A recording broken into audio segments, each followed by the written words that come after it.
irmãos que eu tinha posto no meu coração uma vontade muito grande de dar aula sobre Pedro. Né? Porque ele tinha umas atitudes assim que as minhas parecem um pouco com a dele. Mas aí o meu pastor leu essa lição aqui e está com ela para mim. Né? Então vamos lá, vamos falar de Paulo. Né? Vamos falar de zelo. Né? Vamos falar de autenticidade. Né? Coisas que tem que estar no nosso meio, no meio do povo de Deus. E sem querer puxar a orelha de ninguém, coisas que estão sumindo do meio do povo de Deus. Amém?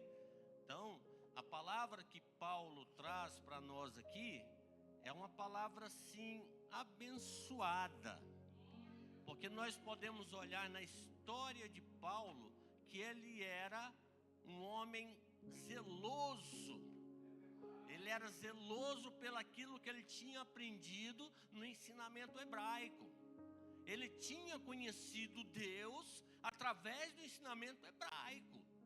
E então, ele tinha muito esmero e muito prazer em servir a Deus. Aí aparece o cristão, o cristianismo.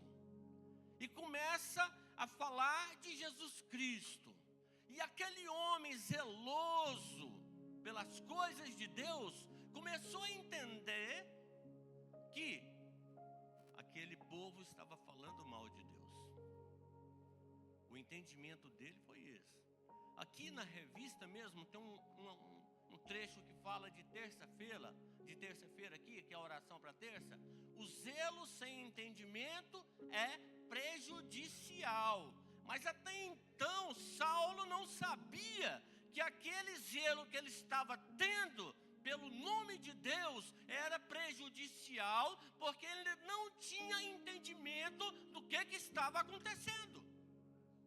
E aí, este homem muito zeloso pelo nome de Deus, vai nos sacerdotes, nos maiorais e pede cartas para perseguir esse povo que, segundo o entendimento dele, estava manchando o nome de Deus.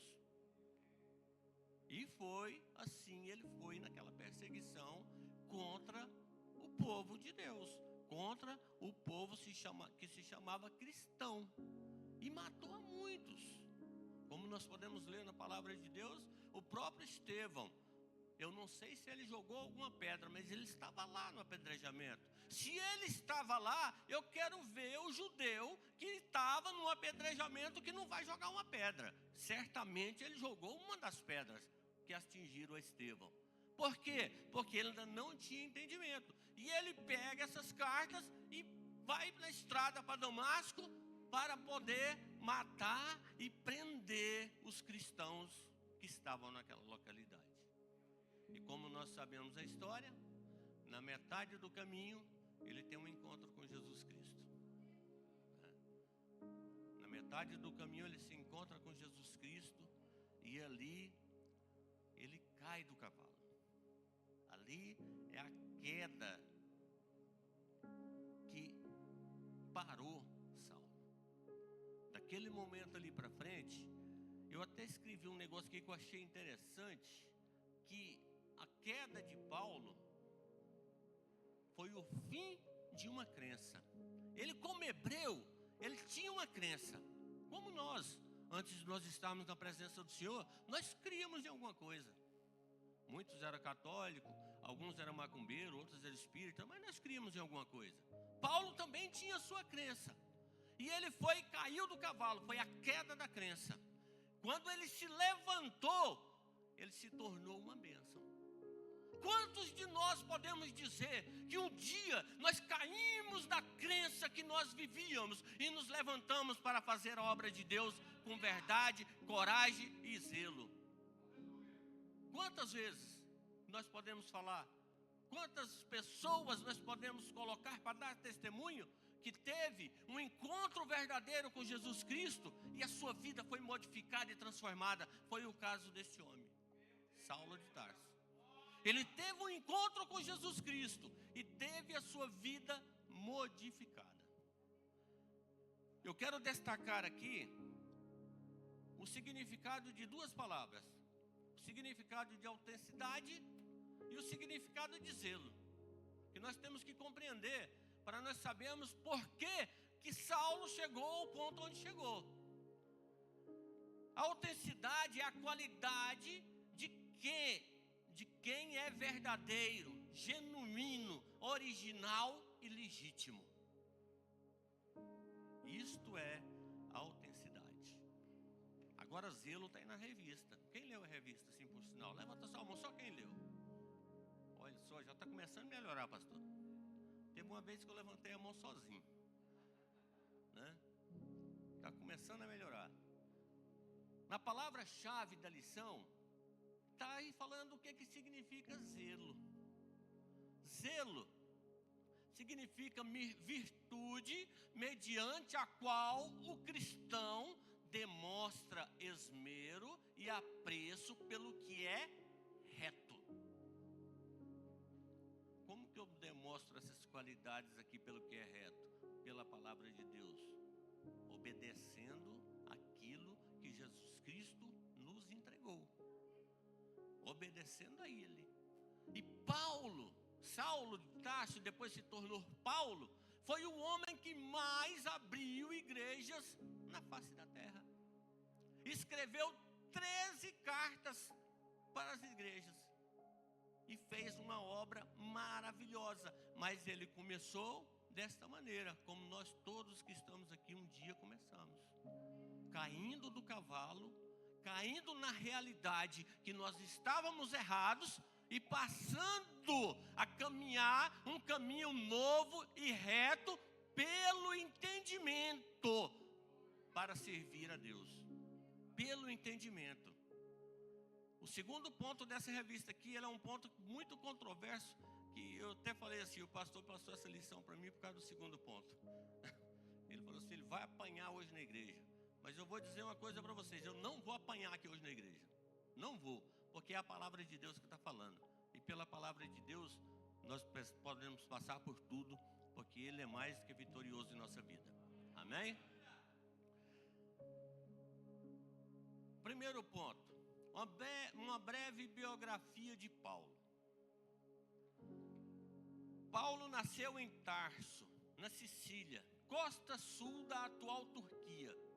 Era descendente de uma família hebraica tradicional. Seu pai, um dirigente fariseu, enviou o jovem ainda à escola rabínica, a fim de que estudasse aos pés de Gamaliel. Embora gozasse da cidadania romana, a família de Paulo mesclava-se à pomposa cultura greco-romana daqueles dias. Mais tarde, o privilégio de ter uma segunda cidadania foi decisivamente útil ao apóstolo. Esta questão dele ter uma dupla cidadania a livrou ele até de ser morto. Porque quando ele se converteu ao cristianismo, nas suas prisões, muitas das vezes ele não foi morto por causa dessa dupla cidadania. Porque eles não podiam matar um cidadão romano. O romano não tinha uma lei que eles não podiam matar um cidadão romano. E nisso, Paulo foi se aproveitando dessa situação pela a qual ele conquistou. Não deram para ele não. Pela qual ele conquistou, estudando aos pés de Gamaliel. Ele conquistou essa situação e essa posição, e nessa oportunidade ele pregou para muitos romanos. Pregou para muitas pessoas da alta sociedade, coisa que era muito difícil para um dos apóstolos chegar até essas pessoas. Deus preparou a vida de Saulo, derrubou ele daquele cavalo para colocar ele numa posição privilegiada. E nós hoje aqui dentro da igreja temos essa oportunidade e muitas vezes negligenciamos. Sabe por quê? Nós temos oportunidade de estudar, nós temos oportunidade de crescer e muitas vezes não damos valor. Paulo aproveitou a oportunidade dele, e onde ele foi colocado para pegar, pregou para gregos, pregou para reis, pregou para romanos, para oficiais. Por quê? Porque ele se colocou no local certo e na hora certa. E aquele aprendizado para ele abriu portas. É a mesma coisa na nossa vida. Nós estamos falando de um homem que era homem igual nós, passava pelas mesmas situações, sentia frio igual nós sentimos, sentia calor igual nós, tinha medo e venceu. Fez a história dele. Ele fez a história dele. O pastor falando da convenção, eu estava na convenção, o pastor Abraham chegou em mim e falou assim, ele bateu no ombro e falou assim, como é que vai a sua história? Eu falei assim, pastor, a minha história está na primeira página. Quando o livro estiver pronto, o senhor vai ler ele. Eu vou ler mesmo. E pronto. Nós temos que escrever a nossa história. Mas como que nós vamos escrever a nossa história? Olha a situação de Paulo, olha a vida de Paulo, olha o que Paulo passava. Nós vamos ver muito mais coisas aqui, interessantíssimas. A sua formação e conversão. Paulo foi educado segundo os princípios dos fariseus. O farisaísmo era uma seita ligada ao judaísmo, que valorizava a obediência à lei e a prática dos ritos judaicos. Paulo era um religioso contumaz. Ele mesmo afirmava que em sua nação excedia em judaísmo e a muitos de sua idade, sendo extremamente zeloso das tradições dos seus pais. Aí onde está a perseguição pelos judeus, pelo zelo que ele tinha com aquilo que ele tinha aprendido. Isso diz para mim, aqui nesse momento, que ele dava valor no que ele aprendia. Ele guardava no coração dele aquilo que lhe ensinavam. Ele não desperdiçava.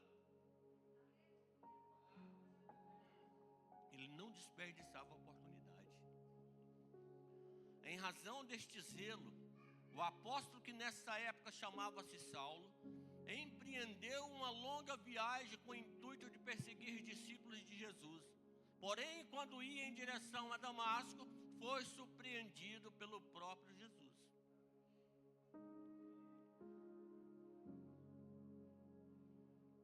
Esse fato marcou o fim da sua paixão religiosa. O fato dele encontrar com Jesus Cristo, ele deixou de ser religioso e deu início ao seu chamado missionário. Olha, eu fico olhando que um chamado missionário naquela época não era uma tarefa fácil, não. Quando muito tinha para andar, que era muito de luxo, era um cavalo. Na maioria das vezes era um jumento.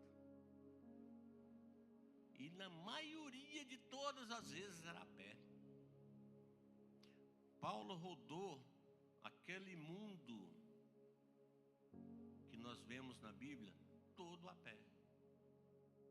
Ele fez aquela peregrinação da vida dele toda a pé.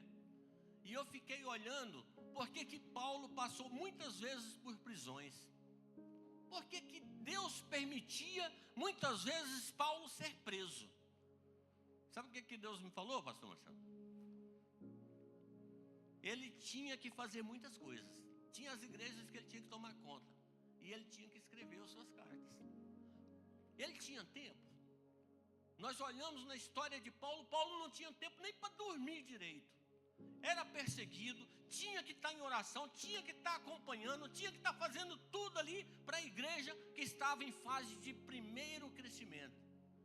E Paulo não tinha tempo, aí Deus pegava e permitia que ele fosse preso e colocava ele lá na cadeia. Pronto, está aí seu tempo para você escrever. Se nós deixarmos de fazer as coisas para Deus, Deus age sobre a nossa vida para que nós façamos aquilo que Ele quer. Ele faz. Ele faz o que for preciso sobre a nossa vida para nós fazermos a sua vontade. Não pense que não é assim, porque é dessa maneira.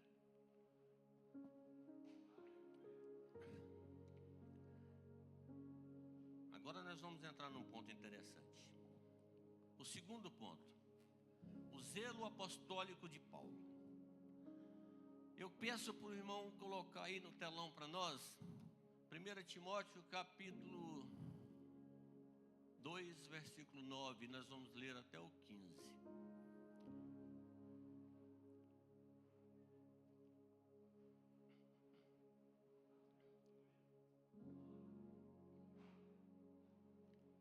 Como diz meu neto, uma semana depois,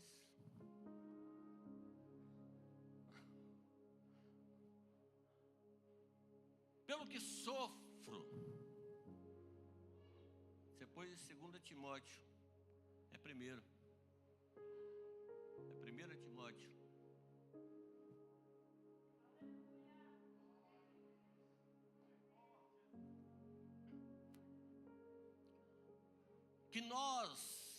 Quem nos salvou e chamou a uma santa vocação, está errado ainda. 1 Timóteo, capítulo 2, versículo 9 até o 15.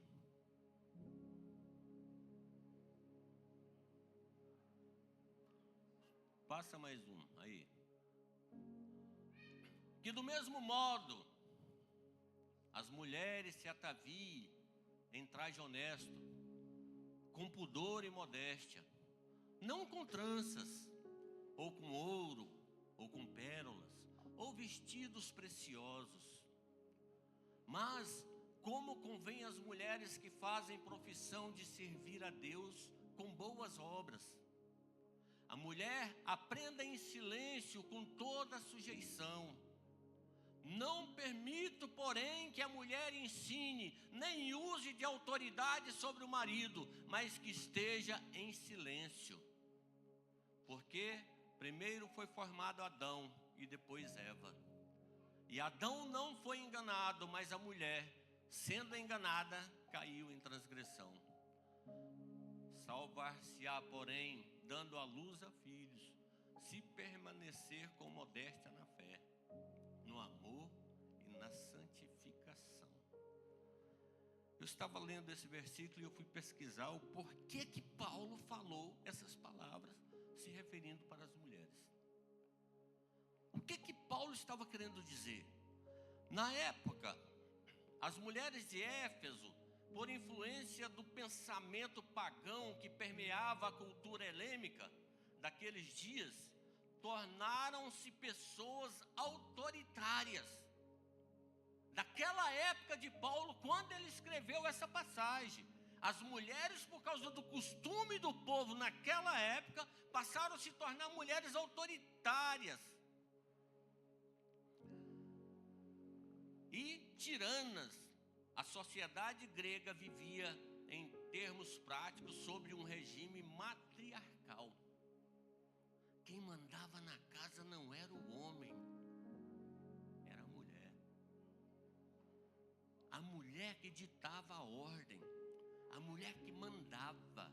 O marido só podia fazer alguma coisa se a mulher autorizasse ele a fazer. Se ela não autorizasse, ele não podia fazer. E Paulo escreveu esses versículos de 1 Timóteo do capítulo 2, do versículo 9 ao 15, para aquelas mulheres daquela cultura, daquela época. Elas precisavam disso, porque elas começaram a conhecer a igreja do Senhor Jesus Cristo, e elas queriam ir para a igreja com o mesmo poder autoritário que elas tinham dentro da casa dela. E Jesus Cristo diz o quê? Quem é o sacerdote real de dentro de uma casa? Quem é o sacerdote real dentro de uma casa? Sacerdócio santo, eleito por Deus. É a mulher? É o homem. E aí Paulo escreveu este texto para que aquelas mulheres daquela época viessem a ter um choque de realidade e acordassem para o que o verdadeiro Deus quer na vida delas. Esse foi o choque que foi dado por Paulo naquela época. Ao contrário do que se pensa, a exortação de Paulo ao comportamento das mulheres da igreja de Éfeso expressa sua compreensão, simpatia e zelo por elas. Tal atitude deve ser entendida com vistas à cultura do local, como eu acabei de falar. Tais atitudes de Paulo têm que ser entendidas olhando a cultura local daquela época. Como o pastor fala, quando nós queremos compreender um texto bíblico, nós temos que ir nos escritos originais. Como que foi falado naquela época e para que povo que foi falado. Essa palavra de Paulo foi falada para aquelas mulheres daquela época, porque elas estavam agindo daquele modo. E perante os olhos de Deus, aquele modo é incorreto. Não tem nenhuma mulher aqui querendo mandar no marido, não, né? Se tiver, vai ter um encontro com Jeová. Vai sim.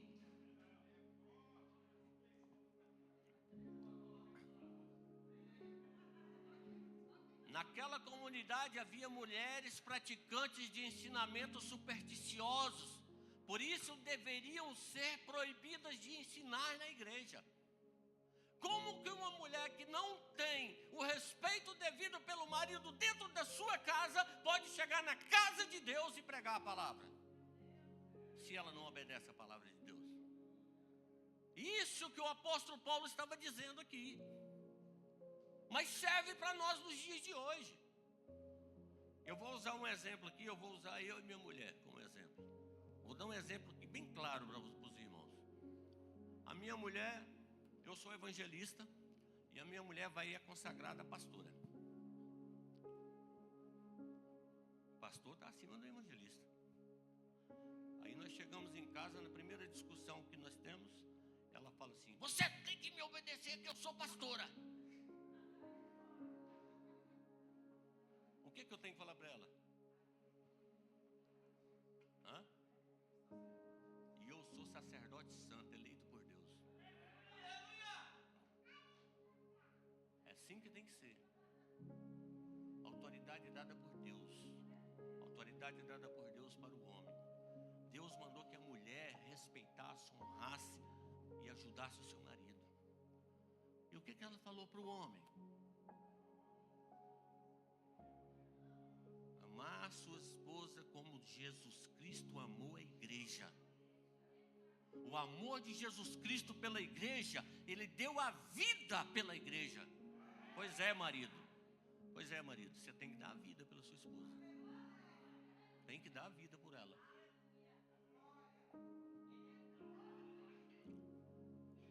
No judaísmo, as mulheres eram privadas da educação religiosa. Na época de que Paulo aprendeu na lição do judaísmo, eu vou dar um exemplo. Todo dia que eu vou para o trabalho, eu passo em frente a uma mesquita, aqui em Odivelas. Quem aqui já viu uma mulher entrar dentro da mesquita? É pecado mortal para eles uma mulher entrar dentro de uma mesquita. Não entra. Mulher não tinha o direito de aprender, de ter conhecimento e muito menos de falar das coisas de Deus para alguém. É a lei judaica. É o judaísmo.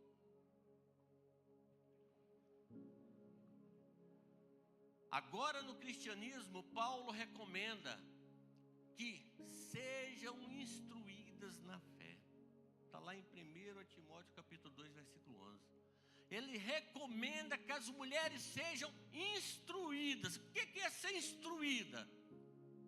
Quem sabe o que arrisca me dizer? O que é ser instruída? O que nós estamos fazendo aqui, uma quarta-feira do mês, todo mês, nós estamos sendo instruídos. Nós estamos estudando, nós estamos aprendendo. Agora eu pergunto, só tem homem aqui nessas quarta-feiras? Então, pelo mandamento de Jesus Cristo, as mulheres estão sendo instruídas para o crescimento da obra do Senhor. Para que vai servir essa instrução, pastor? Para que elas preguem a palavra de Deus, que seja aqui, que seja onde estiver, que seja no seu trabalho, aonde for, elas estão instruídas e preparadas para pregar o evangelho de Jesus Cristo para todas as pessoas. E olha aqui, eu falo uma coisa para vocês. Muitas vezes a gente vê uma rodinha de homens conversando, né? É 2, 3, no máximo até muito 4. Quando você vê uma rodinha de mulher, é no mínimo 10. Imagina no meio dessas 10, só uma instruída lá no meio. O que ela não vai fazer com o inferno? Vai destronar Satanás do trono dele, pregando a palavra de Deus. Por isso que Paulo disse: instrua as mulheres, ensina as mulheres. O apóstolo Paulo tinha visão e ele foi muito ajudado por mulheres. O próprio Jesus Cristo era ajudado por mulheres. Os homens atrás de Jesus Cristo era só para tentar pegar ele em algum erro. O apóstolo sempre valorizou o trabalho das mulheres que auxiliavam no ministério. Esse respeito e zelo por elas certamente fundamenta-se no exemplo de algumas abnegadas mulheres do Antigo Testamento. Na semana passada nós falamos de uma aqui, né? Nós falamos de Débora, a única juíza que exerceu o sacerdote de juiz no povo de Israel. E Paulo ainda deu mais alguns nomes aqui. Ele falou de Ruth, Abigail, Esté e entre outras. Eu posso citar algumas: Priscila, Damares e algumas outras que é citada nas cartas paulinas. Porque ele instruía a mulher para fazer o bom trabalho do Senhor. O segundo ponto desse segundo tópico fala do zelo de Paulo pela ordem na igreja.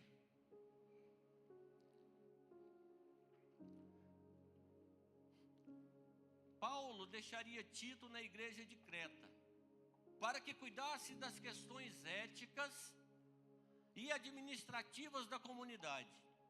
A situação era tão grave que o apóstolo precisou escrever uma carta para aquele jovem pastor, falando da urgente necessidade de se manter a ordem na igreja.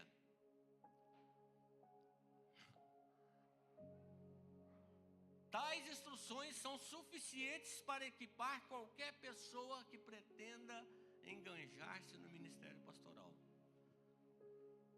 Quem quer se engajar no ministério pastoral, isso aí eu já sei de hoje. Lê as cartas de Paulo, especialmente essa carta de Tito.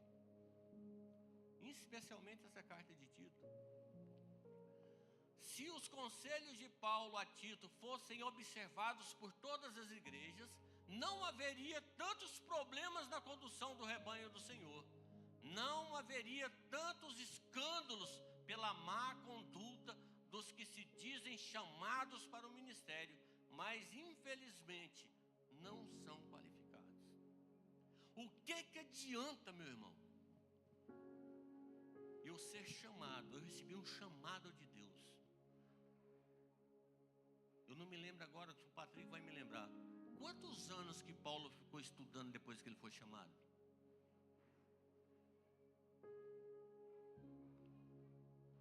Foi de 7 a 10 anos. 14, né? 14 anos. Paulo não era formado na faculdade romana. Então nós podemos dizer que Paulo era doutor entre aquele povo todinho. Era o que mais tinha conhecimento, que mais tinha letra, que mais tinha sabedoria. Ainda assim mesmo ficou estudando as coisas de Deus por 14 anos para começar a pregar o evangelho. Aí nós aqui caímos de paraquedas aqui no meio da igreja. Deus nos dá a oportunidade de fazer um chamado na nossa vida. E logo no outro dia eu quero estar pregando nos Gideões. É desse jeito, irmãos. Não quero nem saber. Deus que me chamou. Eu vi um fato, um acontecido na igreja, uma época que a irmã se empolgou e chamou uma jovem para pregar. jovem nunca tinha lido a Bíblia. Não conhecia nada, só alguma coisinha que ela ouvia na igreja. E ela, mas eu não conheço, não sei nada. E ela falou assim, não é só você abrir sua boca que Deus vai falar. E a jovem chegou lá na frente, lá pegou o microfone e ficou assim.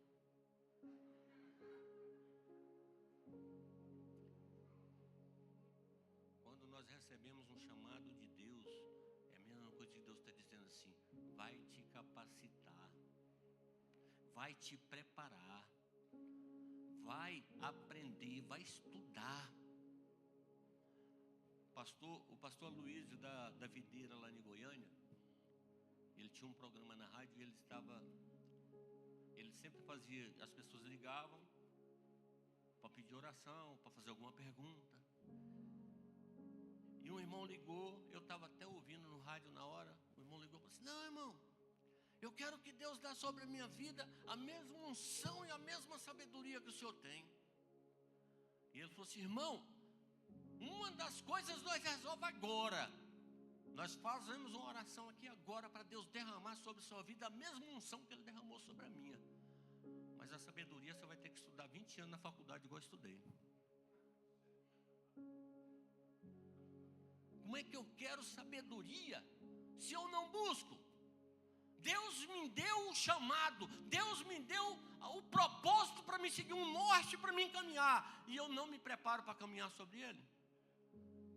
Como que eu entro dentro de um barco para atravessar o oceano sem aprender a nadar primeiro, Patrick? Se eu entrei dentro de um barco e vou atravessar um oceano, logicamente a primeira coisa que eu tenho que me preocupar é em saber nadar, que se o barco afundar eu saio nadando. E o obreiro chega na igreja, troca Jesus por Genésio e quer fazer e acontecer. Paulo estava advertindo aqui sobre isso. Estava acontecendo isso nas igrejas. Estava acontecendo, pessoas chegavam sem letra nenhuma, sem conhecimento nenhum, e queria fazer e acontecer. E quando não tinha permissão, eles tumultuavam o trabalho da igreja. E Paulo tinha que trazer zelo para o trabalho da igreja, para que ela pudesse crescer. Olha para vocês verem o exemplo da ADEF. Eu posso usar o exemplo da ADEF, porque eu já conheço ela há alguns anos. O zelo que o pastor Abraham tem. Como que a igreja não cresce? Quer ser pregador, meu filho? Quero. Ó, tem 2 professores aí. Vai lá, faz matrícula com eles, vai estudar. Curto e grosso. Ah, mas o pastor Abraham é ruim, falou assim para mim. Ele foi bom, meu filho. Ele foi bom para você. Ó, posso falar com Paulo? Eu queria ver. Paulo nos assevera nos versículos 5 a 9 do primeiro capítulo de Tito, que a verdadeira igreja de Cristo não subsiste sem obreiros irrepreensíveis em todas as áreas da vida.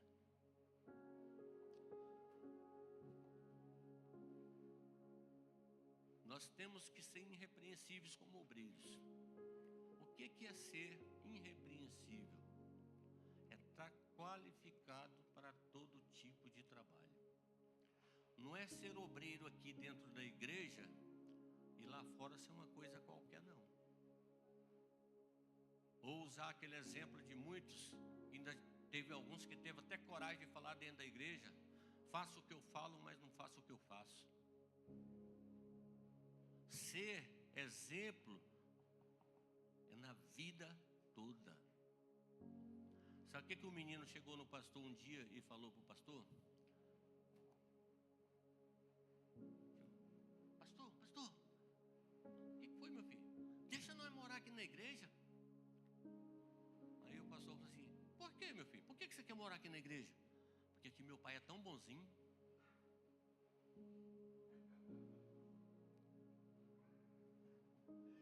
Como é que é a vida da pessoa que está na presença de Deus? E isso está acontecendo muito nos nossos dias de hoje. Pessoas não estão tendo zelo com a casa de Deus, não está tendo zelo com o nome de Jesus Cristo. Quando nós saímos na rua, quem nos conhece vai saber que nós estamos carregando a palavra de Jesus Cristo a todo momento. Se a nossa conduta for mal lá fora, quem nos conhece vai falar mal de quem? Vai falar mal da igreja. Que igreja é aquela? Olha como é que é aquele homem. E quem... é lícito que haja o escândalo. Mas, ai daquele por onde o escândalo vem. Ai daquele. E quando nós levamos o escândalo para fora da igreja, a palavra de Deus para nós é qual? Ai. Ai. Segundo a sua orientação, Tito deveria ser enérgico com os que perturbavam o bom andamento do trabalho. Os insubordinados e inconsequentes teriam de ser severamente admoestados. Você sabe o que é admoestar? Repreender ou advertir. Os obreiros que não se conduziam bem na casa do Senhor tinham que ser repreendidos ou advertidos com severidade. Porque tem bronca e tem bronca. Eu já levei bronca do meu pai assim: não faz isso não, menino. Ele me deu uma bronca, não deu? E quando ele chega com o cinto, já fala: falei para não fazer isso. Isso é repreender com severidade. Paulo estava orientando Tito a repreender aquelas tais pessoas que eram obreiros na obra do Senhor. Paulo não estava pedindo para Tito repreender nenhum membro da igreja. Paulo estava pedindo para Tito repreender os obreiros, aqueles que tinham autoridade para ensinar, aqueles que tinham autoridade para falar no nome de Deus. Quem aqui tem oportunidade para falar no nome de Deus? Deus chama a nossa atenção. Nós temos que ter zelo pelas coisas de Deus, para que nós não sejamos repreendidos. Nós podemos até ser repreendidos aqui pelo pastor antes, ele chegar a chamar a nossa atenção. Glória a Deus por isso. Mas se nós não dermos ouvido para a repreensão, quando nós chegarmos à presença de Jesus Cristo, Ele vai dizer: aparta de mim, porque eu não te conheço. Aparta daqui, eu não te conheço. Ah, Senhor, mas eu preguei no teu nome, eu fiz sinais no teu nome, eu fiz nada. Aparta de mim. É uma das piores frases que uma pessoa pode escutar da boca de Jesus Cristo. Agora, nós vivemos uma jornada cristã, uma caminhada cristã, muitos anos, para chegar no final da jornada e escutar de Jesus Cristo: aparta de mim, porque eu não te conheço.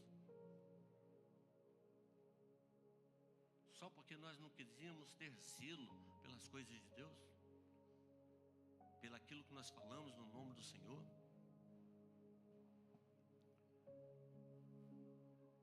Terceiro ponto: o zelo de Paulo pelos jovens obreiros. Mesmo preso, Paulo nunca deixou de preocupar com seus jovens colaboradores. Timóteo é o melhor exemplo. Ao saber da situação das igrejas da Ásia, Paulo escreveu-lhe uma segunda carta, a fim de orientá-lo quanto à condução do rebanho do Senhor. Paulo era entusiasta e extremamente zeloso pela obra de Deus. Suas convicções sobre o Evangelho eram tão profundas que nem a iminente morte lhe importava diante da grandeza do reino de Deus. Paulo não queria nem saber se iam matar ele ou não. Quando era sobre a obra de Deus, sobre o reino de Deus na face da terra, ele não media esforços. Não media. Eu fico olhando aquela célebre frase de Paulo antes dele ser decapitado. combati um bom combate, acabei a carreira, mas guardei a fé.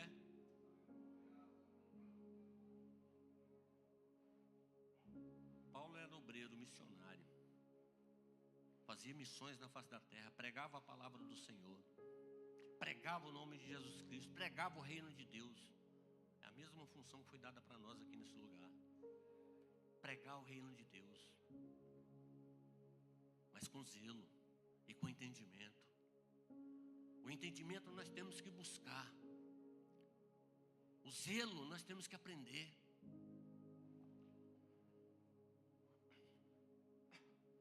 Quarto ponto, o zelo de Paulo pelas vítimas de um naufrágio. Isso aqui foi muito interessante. Não obstante estar preso, Paulo demonstrou profundo amor por todos que estavam a bordo do navio que naufragara junto à ilha de Malta. Preocupou-se com a sobrevivência e o bem-estar de todos os passageiros e tripulantes, inclusive com a alimentação de cada um. Paulo orientou e participou da coordenação para que todos que estavam naquele barco se alimentassem. A saber, 270 almas estavam naquele barco. Todos foram alimentados, todos beberam água. E a palavra diz que desses 270 homens naquele naufrágio, nenhum perdeu nem um fio de cabelo sequer. Nenhum. Por causa do zelo de Paulo pela vida, pela alma. Aqui Paulo está nos ensinando em que área nós devemos ter um especial zelo. É pela alma que está procurando ser salva. A alma que está procurando salvação, a alma que está com sede, está sedenta e está procurando a água para beber. Se nós não tivermos a água, nós temos que ter no mínimo a condição de levar até a fonte que serve essa água. No mínimo. Eu quero passar aqui para o terceiro ponto, a autenticidade de Paulo, para nós conseguirmos terminar na hora.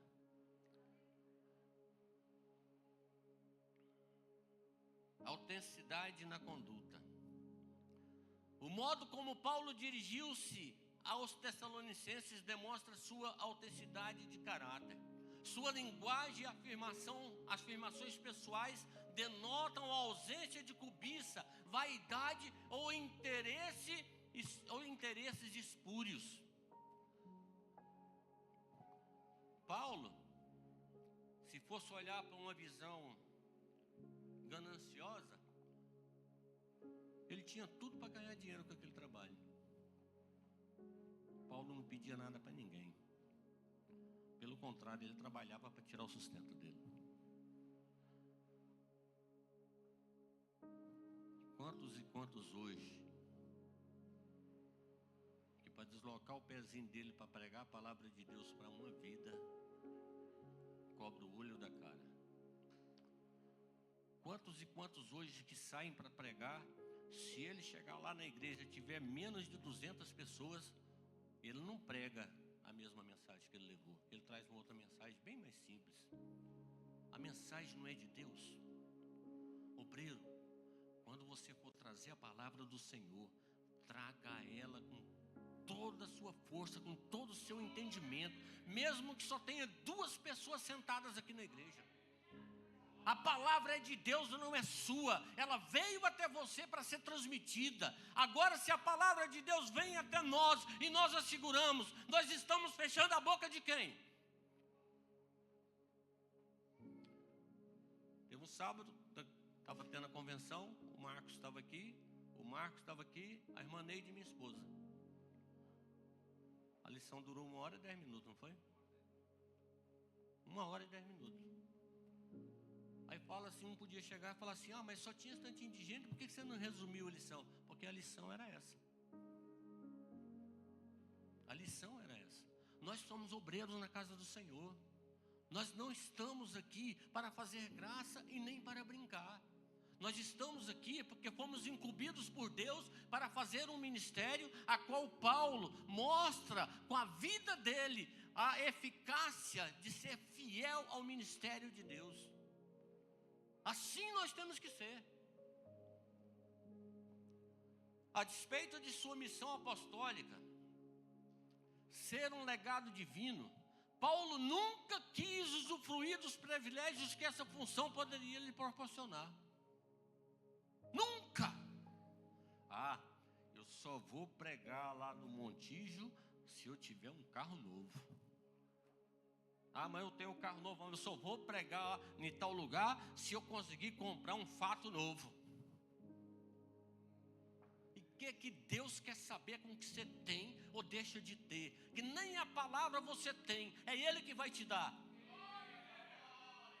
Nós não temos nada, recebemos tudo de Deus e fazemos concessão para poder entregar aquilo que Deus quer que seja entregue.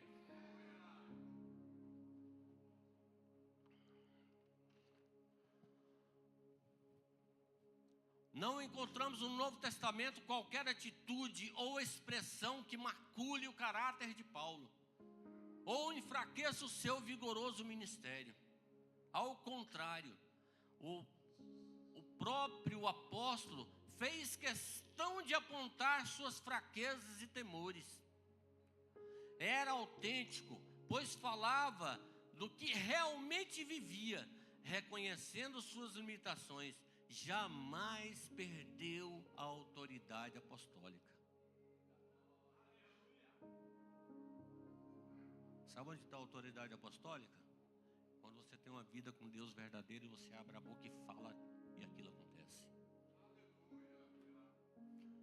Paulo estava pregando, passou a noite pregando, um jovem dormiu na janela, caiu e morreu. Paulo chegou com autoridade, orou e aquele jovem ressuscitou. Tem que estar na autoridade de Deus. Tem que estar. Eu comentei aqui com o pastor certa feita um caso que aconteceu com o pastor Davi Miranda. Estava pregando na cidade, numa orla marítima, e ele pregando sobre a ressurreição. E as reuniões que ele fazia sempre juntavam-se muitas pessoas. E ele estava pregando sobre a ressurreição, falando sobre Paulo. E acharam uma pessoa afogada, já boiando na água, já estava até meio inchada. E pegaram esse defunto e levaram lá na concentração. Aqui, se Deus ressuscita mesmo, ora para que ele esteja ressuscitado. Ele pôs a igreja para ficar de pé, orou e o homem ressuscitou. O mais interessante disso não foi o homem ressuscitar, não. Foi depois de tudo ele está falando já, e o pastor Davi Miranda falou assim: você quer aceitar esse Jesus que ressuscitou? Ele: hoje não. Falta de entendimento, falta de conhecer Deus.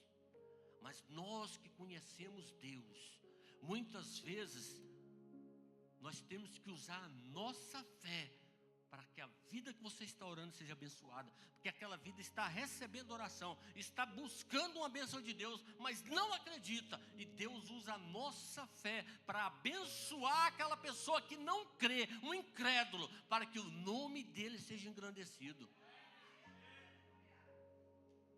Ele nos usa nessa condição, se nós dermos lugar. Se nós dermos lugar.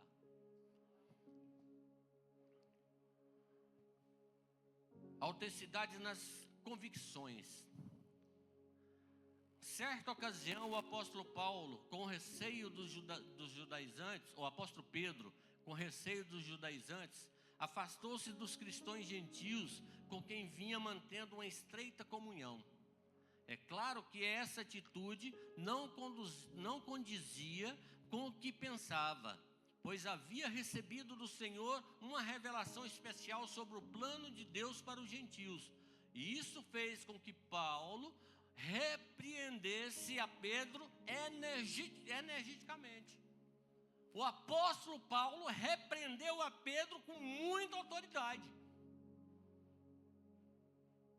porque Pedro já conhecia o plano de Deus para os gentios.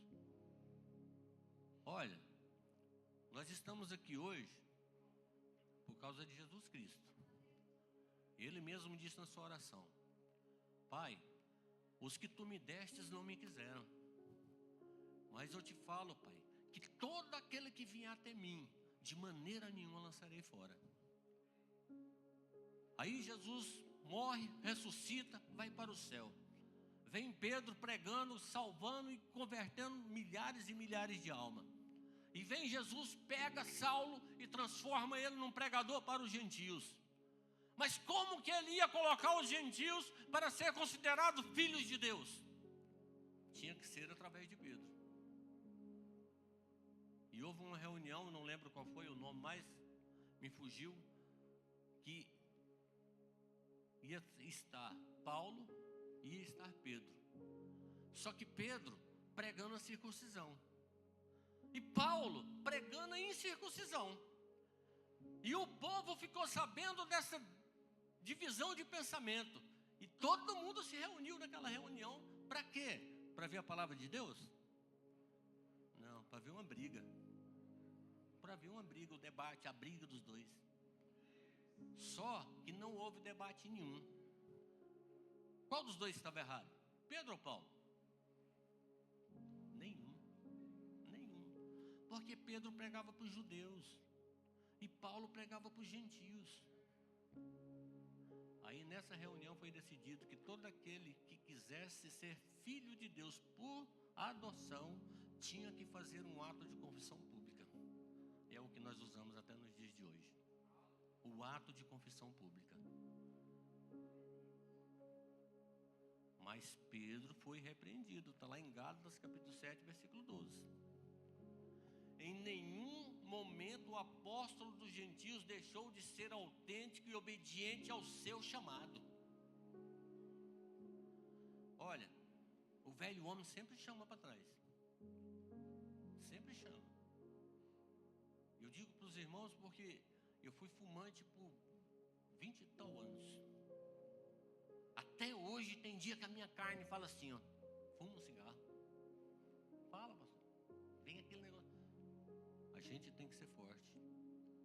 O inimigo, eu vou usar uma frase que foi falada aqui dentro dessa igreja. Satanás, ele não está brincando de ser Satanás, não. E ele quer tragar a alma, se possível, até dos escolhidos.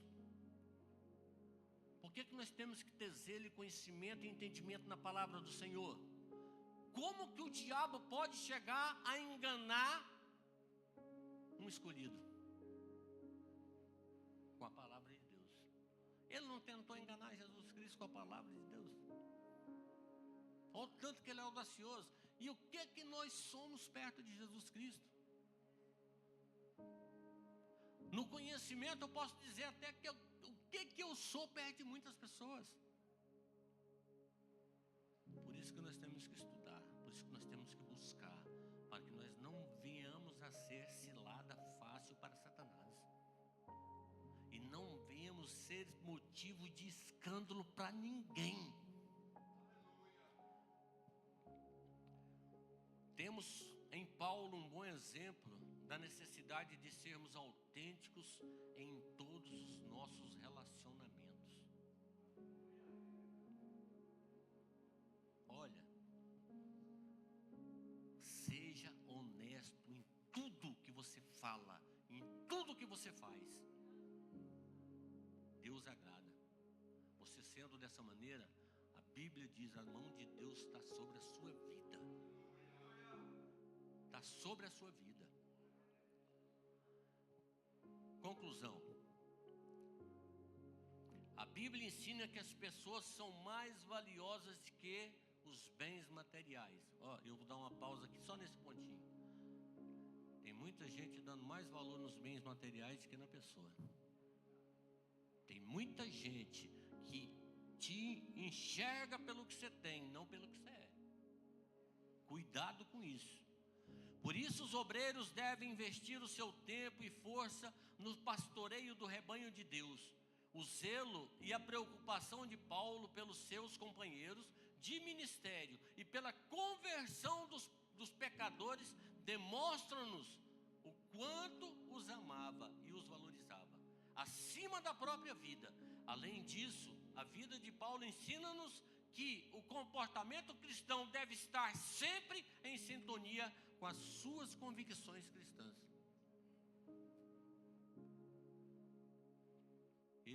Ele foi perguntado um dia assim, ó, como que eu devo ser? Sabe o que ele respondeu? Sede meus imitadores, como eu sou de Cristo. Sede meus imitadores, como eu imito a Cristo. O que ele quis dizer com isso? Que nós hoje temos que ser imitadores de Jesus Cristo, andar como Jesus Cristo andou, falar como Jesus Cristo falou. Nós temos que procurar com zelo as coisas do Senhor, para que a bênção dele esteja constantemente sobre a nossa vida, sobre a nossa casa e sobre a igreja do Senhor Jesus Cristo na face da terra. Amém? Os irmãos me perdoam, passou 5 minutos do horário ali. Não sei se aquele relógio está certo, mas passou. E eu retorno a palavra ao pastor.